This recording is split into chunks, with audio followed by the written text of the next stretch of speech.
Nətərsiz? Yaxşıyım. Ülker var evdə. Kameraya göstər. Necəsiz? Salam. Necəsən? Necəsən tabletinə? Dərsin sınırı. Dərsini oynayacaqsan, dərsini oynayacaqsan. Sən hədiyyə verək biz. Olala yeyirsən sən evdə. Əl tossaranı. Bu kimindir? Mamamın. Dərsə, Dərsə, qapı bağlayın. Xanım dedi evdə kondisioner var, gedir yolara.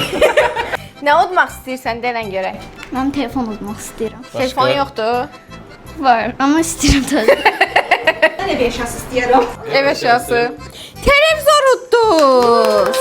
Bu eşyası kim istəyirdi? Maması. Denən mən sizə televizor uddum, siz də mənə telefon alın. Nə tər fikirdir? Yaxşı. Maması bizi su verdiyinə peşmandır. Sənin televizoru götürə bilərsən?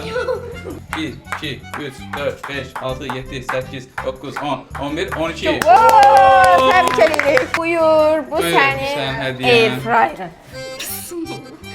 1, 2, 3, 4, 5, 6, 7, 8, 9, 10, 11, 12, 13, 14, 15, 16, 17, 18. Buyur, bu sənin hədiyyən. Çox sağ olun. Var idi qulaqlıq? Yox. Ən çox sevdiyim mahnı. Bayaq manifest eləyirsən. Hə, manifest. Oxu. Yapıyoruz kızlarımla manifest. Manifest, manifest, manifest.